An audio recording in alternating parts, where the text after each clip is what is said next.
This podcast is sponsored by Talkspace. You know when you're really stressed or not feeling so great about your life or about yourself? Talking to someone who understands can really help. But who is that person? How do you find them? Where do you even start? Talkspace. Talkspace makes it easy to get the support you need. With Talkspace, you can go online, answer a few questions about your preferences, and be matched with a therapist. And because you'll meet your therapist online, you don't have to take time off work or arrange childcare. You'll meet on your schedule, wherever you feel most at ease. If you're depressed, stressed, struggling with a relationship, or if you want some counseling for you and your partner, or just need a little extra one-on-one support, Talkspace is here for you. Plus, Talkspace works with most major insurers, and most insured members have a $0 copay. No insurance? No problem. Now get $80 off of your first month with promo code SPACE80 when you go to Talkspace.com. Match with a licensed therapist today at Talkspace.com. Save $80 with code SPACE80 at Talkspace.com.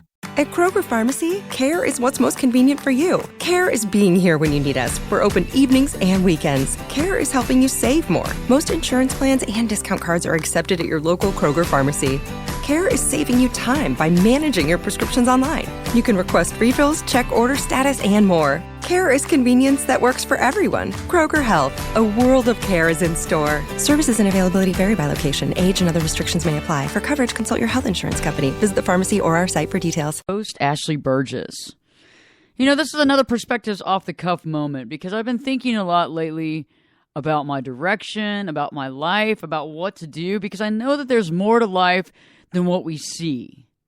I know that there's more to life than climbing that social ladder, more to life than climbing that work ladder where we're always trying to get there, always trying to get to the next level, always trying to make more money, and the bills keep piling up. And we sit there and we go, gosh, I know there's more to this.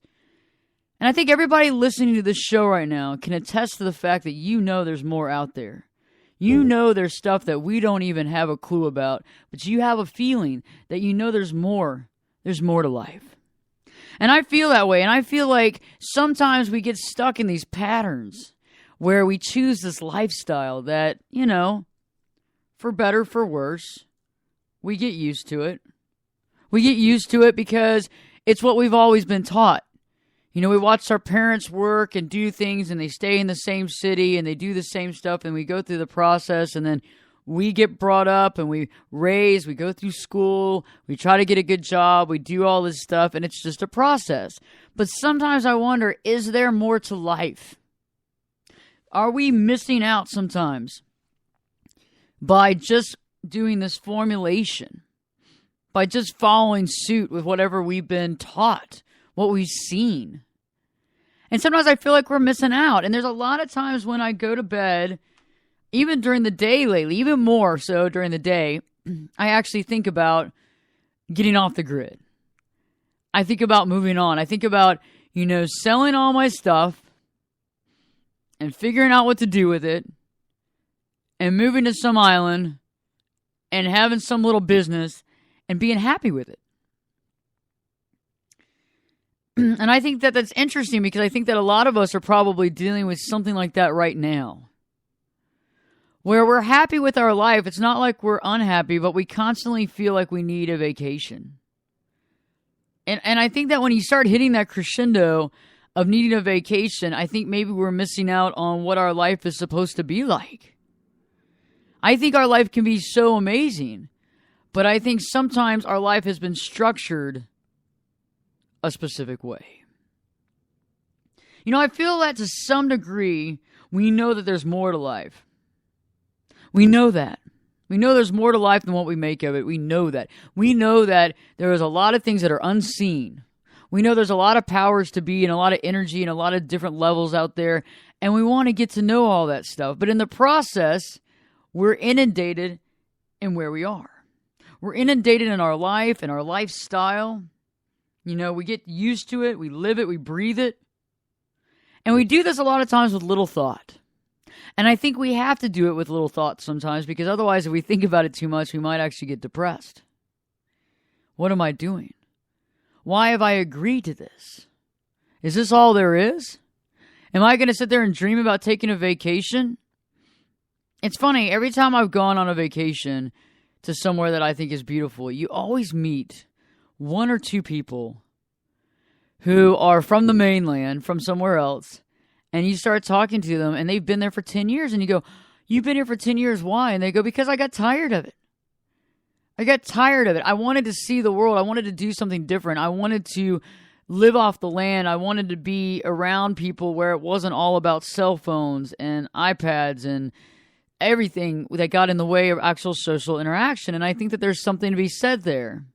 And we always sit there and say, wow, you're so brave. That's so amazing. But really, are they so brave?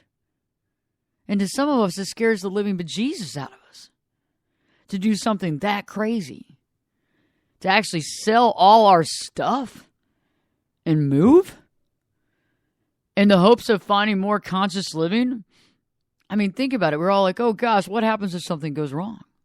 What happens if something doesn't work? What happens if we figure out that this is not the life we wanted? You know, it's interesting too, because we're scared to follow these thoughts, these big, huge, lifestyle-changing thoughts, right? Because these are big thinking things. This is big thought right here. Okay, I've created this career. I've worked my butt off for years upon years, seeing either a lot of results or little results. At the same point in time, would I be willing to give up all that to move somewhere for something I don't even know is tangible? And what if I fail? What if I fail? What if I lose? What if some way I miss out on climbing the work ladder and I get behind the 8 ball and I have to come back and have to clean up the mess? And I think that's the fear cycle that we have within us, where we're like, I know we can be so big and I know we can create so much amazing stuff, but at what level am I scared to death of leaving this life and this whole inundated system that I've created for myself? And it scares me sometimes because I can see the big picture, but yet I catch my mind locking down on a small picture. And I think a lot of you can understand where I'm coming from, because it's like when we open up our brain and we have these amazing thoughts, and a lot of it is created in our heart, right? So a lot of it goes from heart to mind, mind to heart, heart to mind. And so our heart has this huge concept and we go, oh my God, okay. Yeah, I've been wanting to be this my whole life, and I'm creating this and I'm working my butt off, but maybe that's not really what I'm supposed to be doing. Maybe I'm supposed to go off the grid and do this. And if I do this, maybe these amazing things are going to happen to me, okay? Maybe my life's going to change in so many miraculous ways I could never dream of it. And right when you think about those miraculous things, right before you can see the miracle of it, your brain shuts down and all you feel is fear. Oh God, what if it doesn't work? I've read these articles on these women that go and they move to Costa Rica and they sell everything, and then they realize that Costa Rica wasn't at all what they needed to go to, and they had to move back. Oh my God, moving back? Ah, Jesus. I mean, the last thing you want to do is do all this stuff and then go, oh God, I got to come back. Now I'm behind the 8 ball. I've gotten rid of all this stuff and now I got to recreate this? I don't want to do that. And so then it scares me, and I lock down on my thoughts, and I get scared about things, and I get overwhelmed by things, and then that's when I go back into the race I'm in and keep trying to plug away. And lately I've been working on new projects to organize, and I have a couple of hours on one station that I'm actually wanting to take, for people and put them on the radio and do that kind of stuff. But in this process, it's a lot of work that's not, I don't feel, in my wheelhouse as far as working with sales and stuff like that. Like, I'm really good with working with people, empathic. I work with my clients. I can understand and connect with anybody on the planet. But I have certain things that I don't feel are my best of strengths. And maybe that's me putting myself down. And I understand that we have a tendency of pigeonholing ourselves, especially when we're getting to a level where we're scared of our success, maybe. Scared of the unknown. But I think better yet, it's like sometimes maybe it's our subconscious telling us these are things that we don't necessarily like to do. These are things that we necessarily aren't really that happy with doing.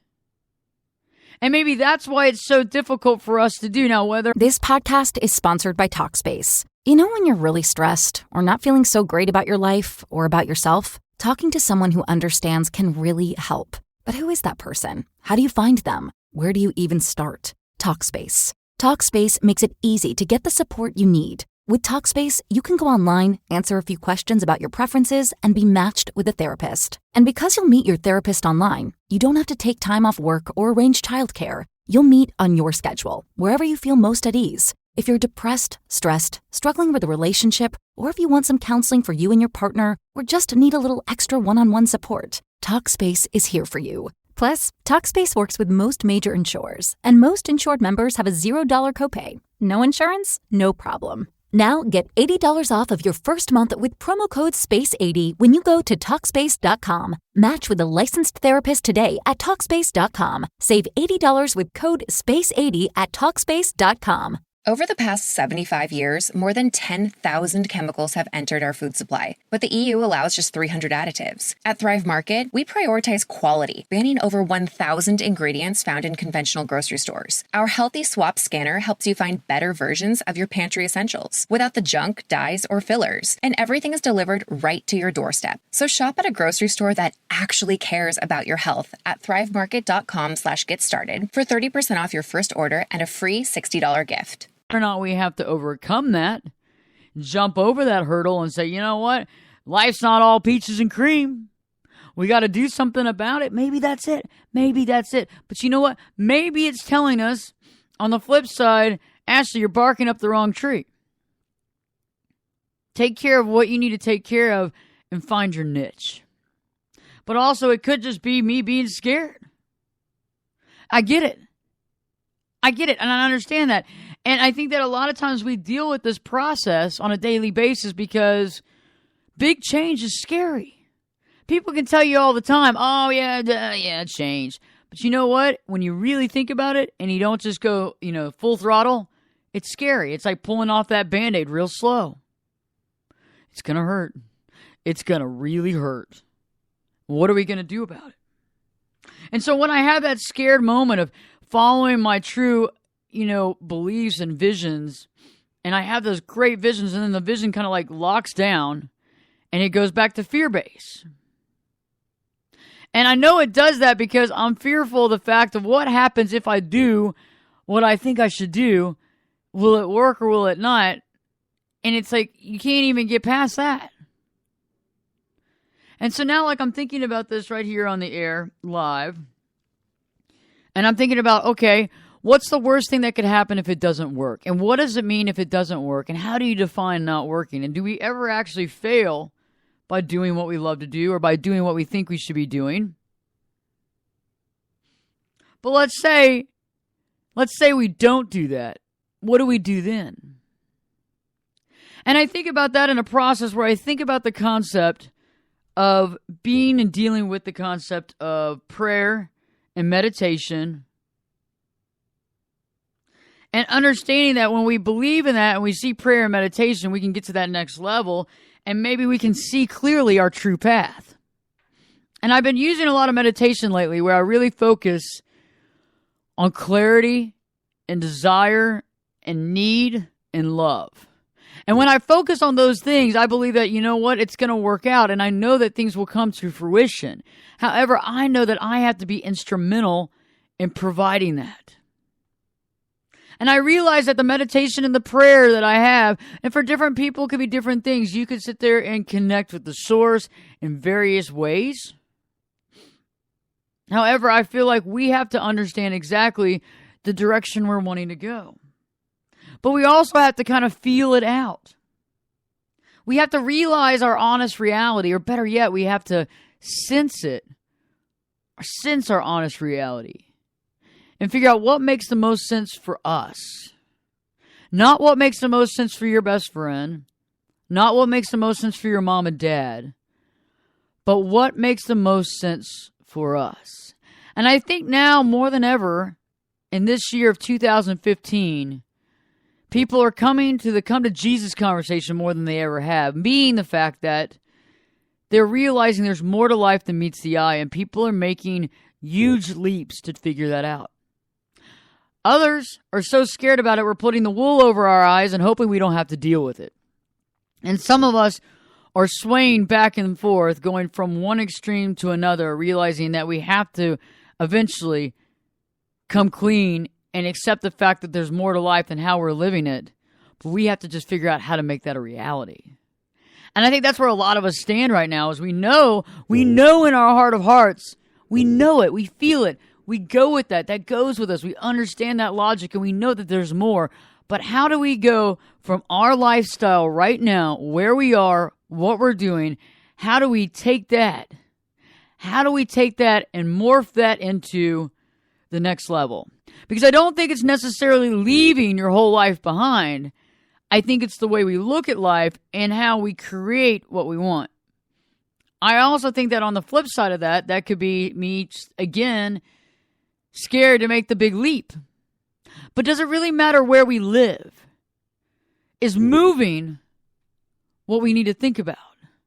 Or is it moving the concept of who we are in our mind and what we're here to do?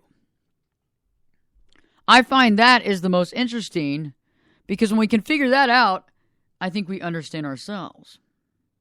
So now I think we have to measure the risks of making big changes and then considering what's next. So what's the risk? The risk is you leave everything behind, you don't know what to do, you sell all your items, you move, you have to organize everything, explain to your family what you're doing, and figure it out. If you're married, you have to try to figure out how to discuss this with your spouse and see if they want to do the same. If you have kids, this is another leap.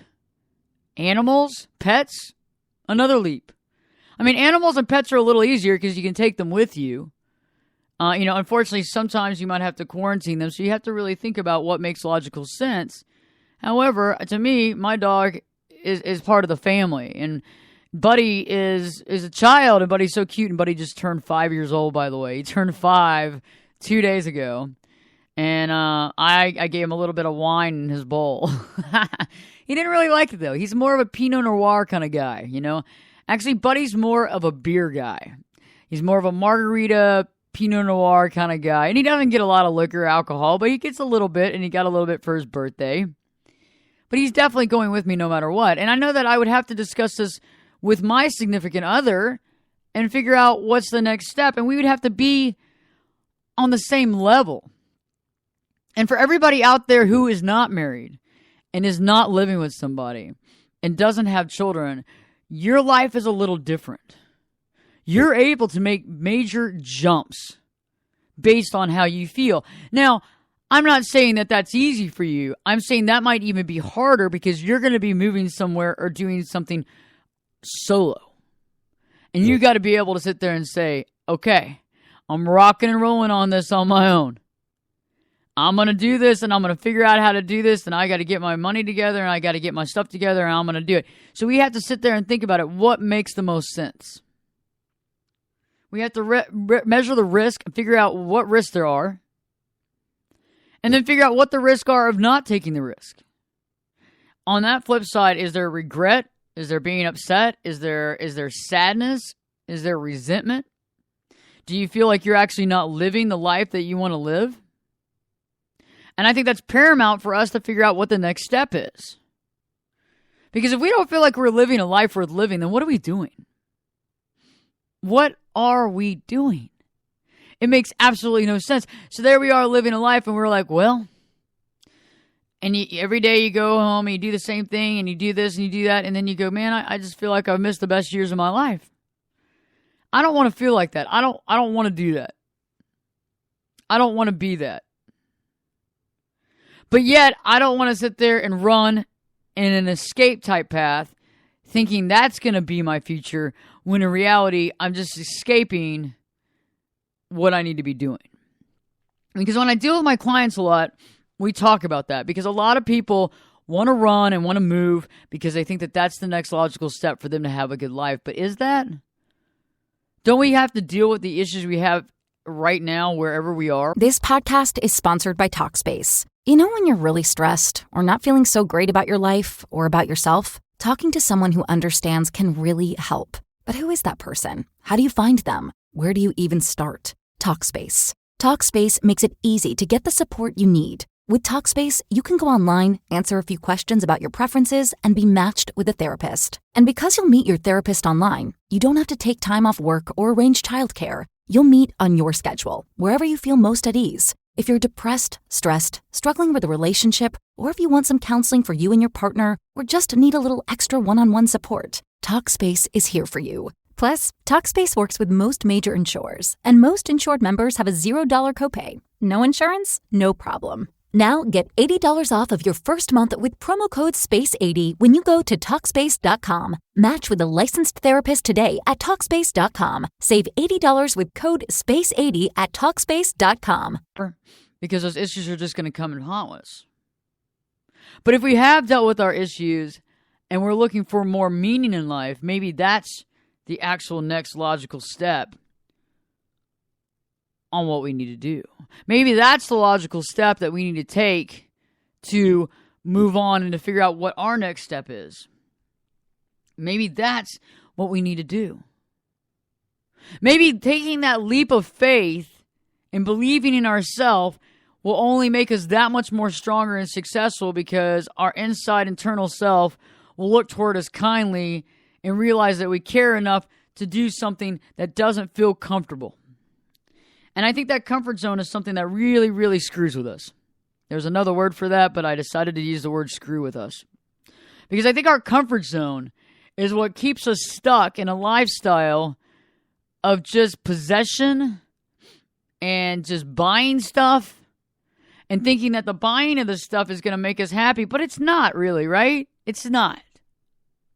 And I have a good example about that. So when I go to the Caribbean, the last time I went to Mexico or the Caribbean, I took, I packed my clothes, and, you pack your bag and you pack your stuff and you get your stuff in a bag. And for us women, a little different from you men out there listening, us women normally pack a little more than you do. You can pack stuff in a carry-on, okay? Now, can't pack my stuff in a carry-on. I got lotions and potions and all that stuff. And it's funny because I pack like 2 dressy items and like a couple of pairs of like slacks and some jeans and some shorts and all that stuff. I might have worn 3 pairs of shorts and swimsuits and a couple of t-shirts the whole time I'm there. What I'm saying is, we don't need all the crap that we carry with us. We might think we need all the crap, but we don't need all the crap. And I think that that's kind of where we are in our life right now, is I think that we're kind of spinning off on this thing where we have all these things that we got to keep up with. We got the cars and the car insurance and the house insurance and the mortgage and the payments and the club memberships and this and that and all this great stuff, and the clothes and the and the Neiman Marcus's and the Macy's and wherever else and all those credit cards. And we got to keep up with all that. And it's like every time you open a magazine of an opulent magazine where people obviously they're basically, talking to the people that have money, and you open up the magazine and it's like the first, article isn't an article, it's an ad. It's an ad for some sort of watch. The next is another ad for maybe a $150,000 watch, or a watch that they don't even put the price on there because it's priced on request. And you keep going through that magazine, and whether it's watches or rings or jewelries or diamonds or furs or, luxurious, insanely over-the-top trips to Africa, where you really never get into the actual African culture or the animals. You see them from a distance, and you have 5-star cuisine and tents and all this stuff, and great. But it's like, isn't life about experiences? But even better yet, isn't it about getting back to who we are? And don't these items just kind of take away from us to a degree? And I'm not saying that it's not okay to have some nice pieces of jewelry if that's what you want. But I think when we get to this certain conscious level, there comes a time when we have enough. We have enough stuff. What we want now is just experiences and love and the memories and the foundation that comes from those things, right? Isn't that kind of where we are now, where that's what we want? Isn't that where we are? Because think about it. Even if you're buying something right now, why are you buying that thing? If it's not out of necessity, Are you buying that to make yourself feel happy? I've been in retail therapy zone where I needed something to comfort me, like the whole idea of comfort food, comfort buying. We're buying stuff because we need to buy something to feel some way. However, I think we miss out on the true thing about what we really feel, because I think what we're saying when we're out there buying stuff is that we think that we're missing out. And we're trying to replace what we're missing out with a new pair of Gucci boots, with a new designer suit, with a new watch, because, you know, that's the sign of opulence, is having a really, really expensive watch. And I think that we create this lifestyle where we get sucked in. And they're not really doing it, if you think about it. Yeah, we see the advertising and we're inundated by it. And we want to buy more, but it's not really them doing it. It's us believing we need that. And again, I'm not saying that you can't have something nice that you wear. But how many nice pieces can you actually wear at one time? I have friends of mine that have 30 watches. One of my friends in particular I am envisioning right now, where they have 30 watches, all in their own casing and housing. And they have 2 favorites, and they don't wear any of the other ones. And they usually wear just the one. Why did they need the other 29? And that's what I'm getting at, is I feel like we go from having, okay, we have a splurge, and we have that, and, you know, it's okay. It's kind of like a treat, you know? But after you get that treat, why do you keep buying the excess? It's like wanting one book, but you're so OCD, you got to buy the rest of the series, but you're not going to read the series, so the series is going to sit on the floor and collect dust until you either bring them up to half-price books, or you recycle them, or you give them to somebody, and if they want them or not, but you just got to get them out of the house. Or you just continue to hoard things based on the fact that you feel like you need it. And I feel like the hoarding process, especially in the United States, is taking place more and more and more so because people are looking for identity. They're looking to get to that next level, and they're trying to find it within stuff.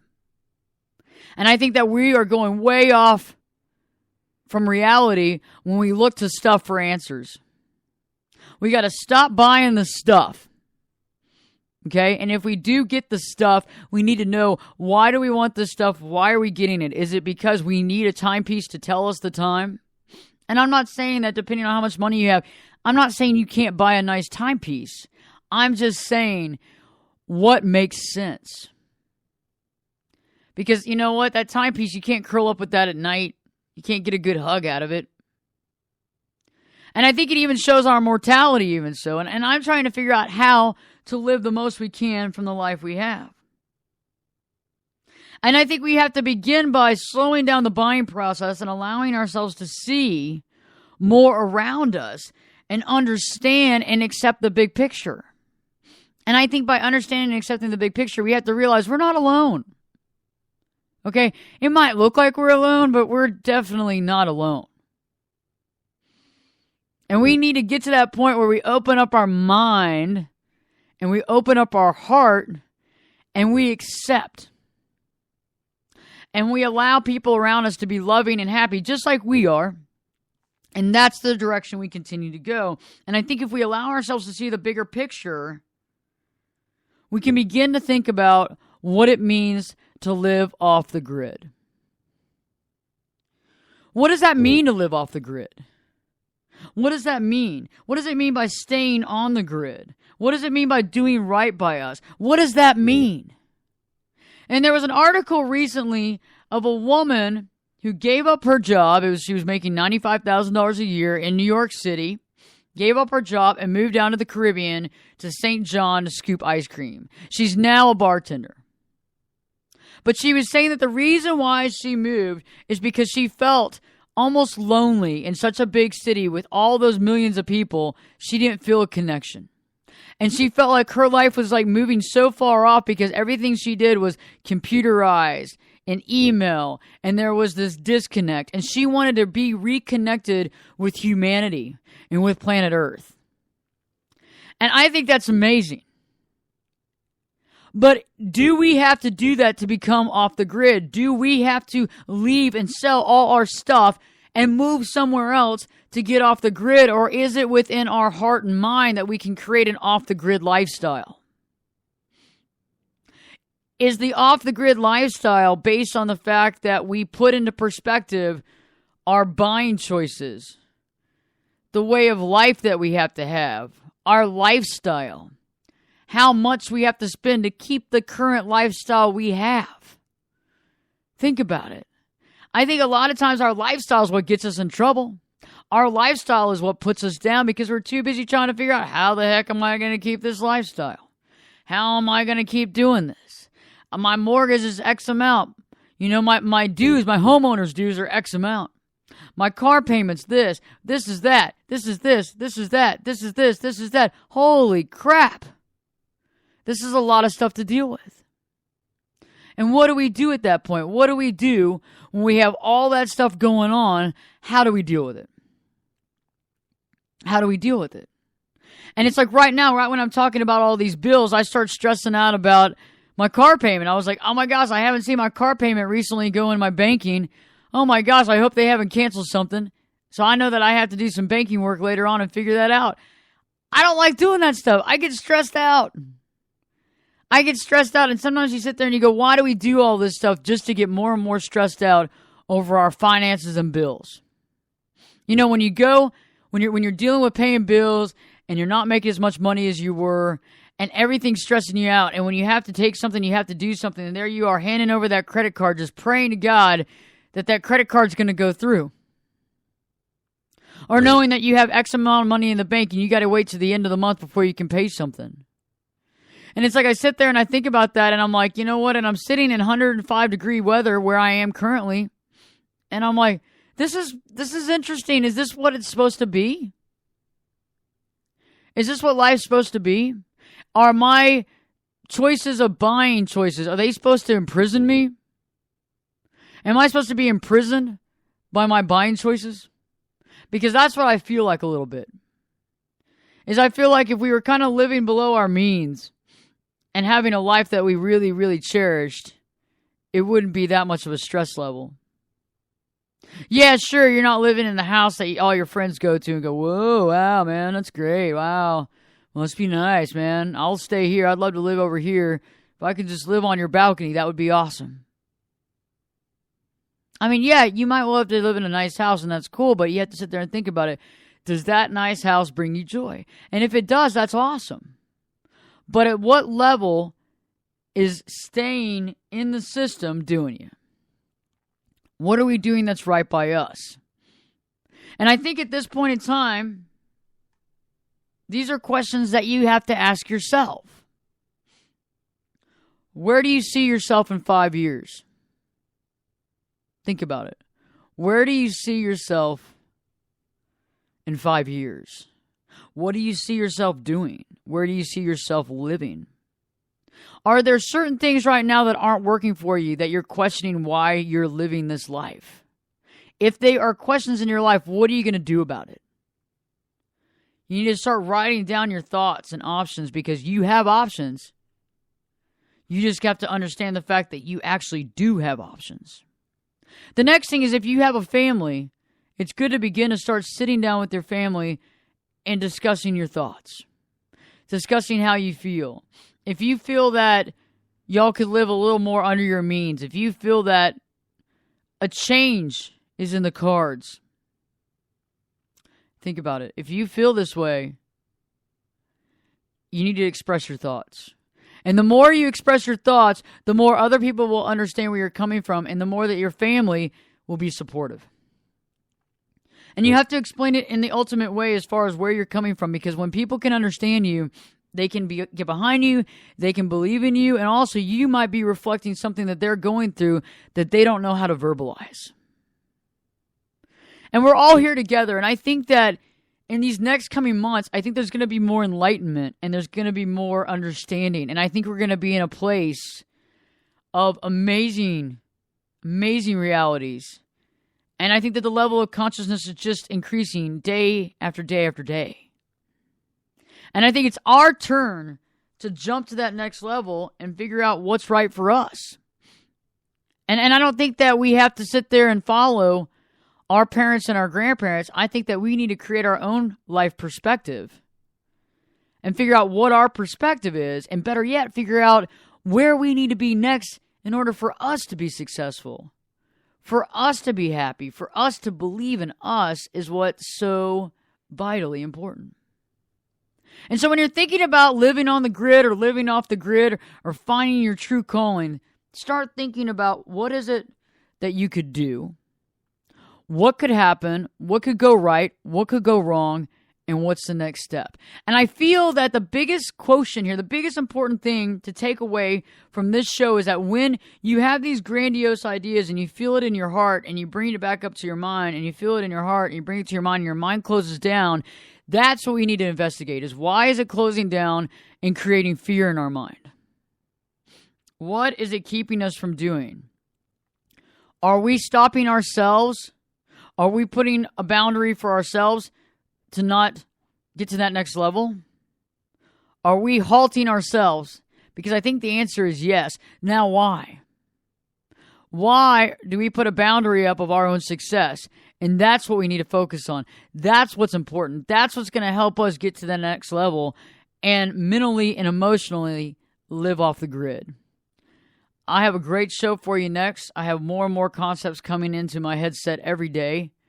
And I want to hear from you. I want to hear your ideas, and I want to hear your comments and your thoughts. Check out my website at ashleyburgess.com. Ashley, BERGES.com. ashleyburgess.com. Check out Perspectives with Ashley Burgess. And please like me here on Spreaker. Like the show on Spreaker. Comment. I want to hear your comments and thoughts. And definitely, I'd like to have you on the show. Again, it's Ashley Burgess, BERGES. And I want to hear from you because guess what?